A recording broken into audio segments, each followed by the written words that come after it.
Assalamualaikum warahmatullahi wabarakatuh. Perkenalkan, nama saya Zeki Aulia Puspitaning Tias dengan NIM P37326119018. Di sini saya akan menjelaskan tentang materi dari mata kuliah kegawat daruratan. Yang pertama mengenai kesadaran, lalu yang kedua mengenai ketidaksadaran, lalu ada GCS atau Glasgow Coma Scale, lalu yang terakhir adalah somnolent. Yang pertama, apakah itu kesadaran? Kesadaran adalah keadaan saat individu memiliki kemampuan untuk melakukan sebuah hubungan dengan lingkungannya dan juga dengan dirinya sendiri dengan melalui panca indera. Yang kedua adalah ketidaksadaran. Ketidaksadaran adalah keadaan tidak sadar terhadap diri sendiri dan juga lingkungan. Dapat bersifat yang pertama fisiologis atau tidur, yang kedua adalah patologis atau koma. Yang berikutnya ada GCS atau Glasgow Coma Scale. GCS ini adalah skala yang digunakan untuk mengukur tingkat kesadaran pasien yang dilakukan dengan menilai respons pasien terhadap rangsangan yang diberikan oleh pemeriksa. Respon yang perlu diperhatikan dalam GCS ini ada 3. Yang pertama adalah eye atau mata, kedua ada verbal, dan yang ketiga adalah motorik. Nah, untuk eye atau mata di sini ada 4 poin. Nah, pasien diberikan poin 4 ketika pasien spontan membuka mata dengan sendirinya tanpa diberikan rangsangan dari pemeriksa. Lalu poin 3 itu ketika pasien dapat membuka matanya setelah diberikan rangsangan suara. Lalu yang poin 2 ini didapatkan ketika pasien membuka mata ketika diberikan rangsangan nyeri, dan untuk poin 1 ini diberikan ketika pasien tidak ada respon meskipun sudah diberikan rangsangan. Yang kedua, verbal. Nah, untuk verbal ini ada 5 poin. Poin kelima ini diberikan ketika pasien berorientasi baik. Jadi ketika ditanyakan oleh pemeriksa, pasien dapat menjawabnya dengan berbicara yang jelas dan juga nyambung. Lalu poin 4 diberikan ketika pasien ini dapat berbicara tetapi tidak jelas mengalami disorientasi tempat dan waktu. Lalu poin 3 diberikan ketika pasien dapat berbicara tetapi sudah mengucapkan kata-kata yang tidak jelas, sudah hanya merancau-rancau tidak jelas. Lalu poin 2 ini diberikan ketika si pasien ini hanya dapat mengerang. Lalu poin 1 ini diberikan kepada pasien yang tidak ada respon. Yang ketiga ada motorik atau gerakan. Di sini motorik ada 6 poin. Nah, poin 6 diberikan kepada pasien yang dapat mengikuti instruksi atau perintah dari pemeriksa. Lalu poin kelima, poin 5 ini dia dapat diberikan ke pasien yang melokalisir rasa nyerinya, lalu dapat menjangkau dan menjauhkan dari stimulus saat diberikan rangsangan nyeri. Lalu poin 4 di sini diberikan kepada pasien yang dapat dia responnya menghindar atau menarik tubuh untuk menjauhi stimulus nyeri. Lalu poin 3 di sini diberikan kepada pasien yang saat diberikan rangsangan nyeri dia akan fleksi abnormal. Jadi salah satu tangan atau kedua tangannya menekuk saat diberi rangsangan nyeri. Lalu poin 2 di sini diberikan kepada pasien yang dia memberikan respon ekstensi abnormal. Nah, di sini dia salah satu atau kedua tangannya ekstensi di sisi tubuhnya saat diberi rangsangan nyeri. Lalu poin pertama di sini poin diberikan untuk pasien yang tidak ada respon. Kemudian ada nilai GCS atau respon-respon yang harus kita lihat pada anak dan bayi. Yang pertama eye atau mata di sini kurang lebih sama seperti pada orang dewasa.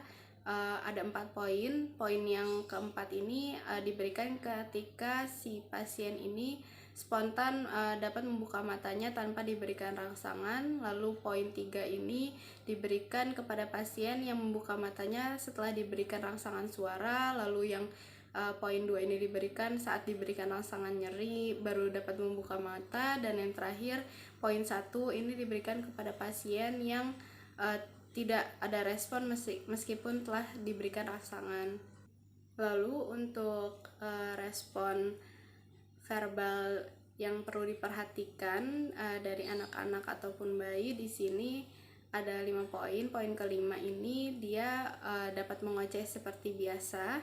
Lalu ada poin 4 ini diberikan ketika pasien ini responnya adalah menangis lemah.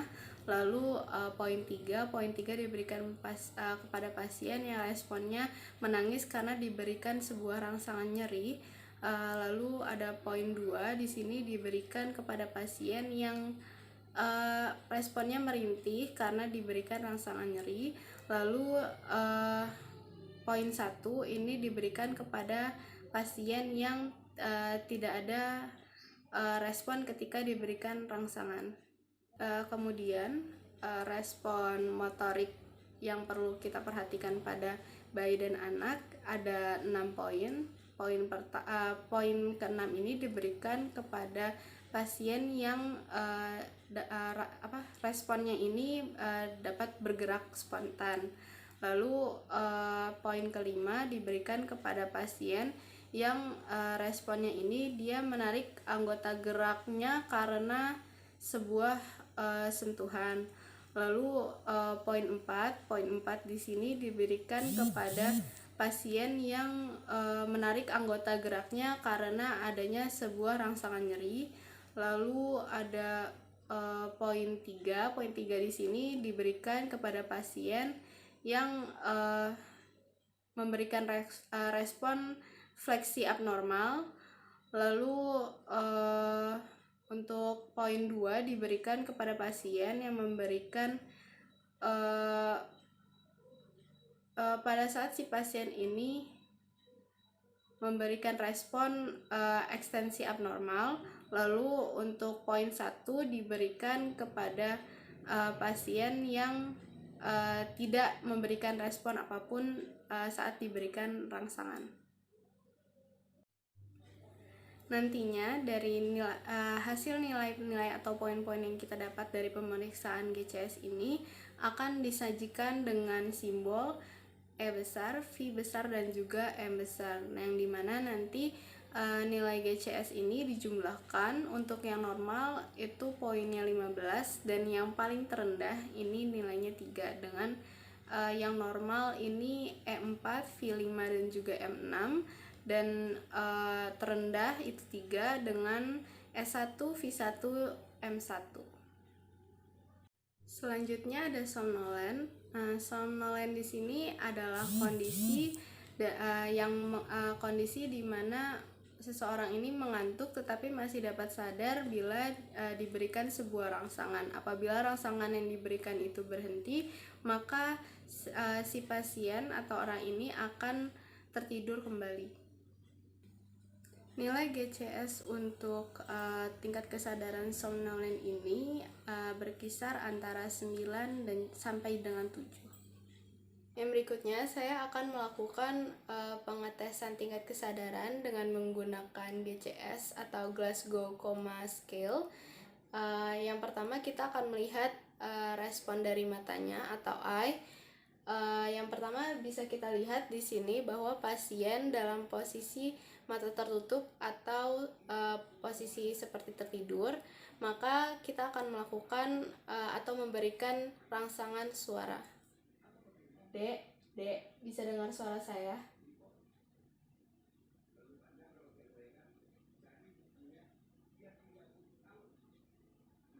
Nah, yang bisa kita lihat hasilnya, pasien di sini membuka matanya setelah diberikan rangsangan suara. Maka dari itu kita dapat memberikan poin 3. Yang berikutnya saya akan melakukan tes verbalnya. Mari kita lihat respon dari si pasien. Dek, namanya siapa, Dek? Dek, namanya siapa? Nah, dari yang kita lihat di sini hasilnya pasien di sini hanya dapat mengerang ketika diberikan pertanyaan. Maka dari itu nilai dari keadaannya ini dapat dari verbalnya ini dapat kita berikan poin 2. Berikutnya kita akan menguji motorik dari si pasien. Di sini kita akan beri instruksi terlebih dahulu. Dek, coba angkat tangannya. Dek, rasa sakitnya di sebelah mana? Yang sakit di sebelah mana?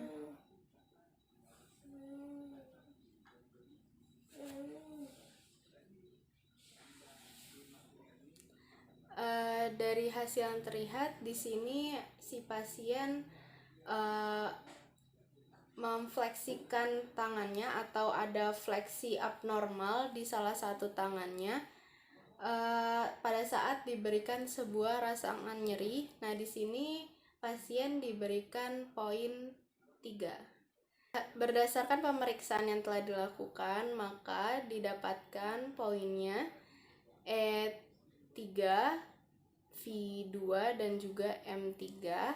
Nah, di sini ketika dijumlahkan poinnya menjadi 8. Nah, 8 di sini masuk ke kategori tingkat kesadaran somnolen.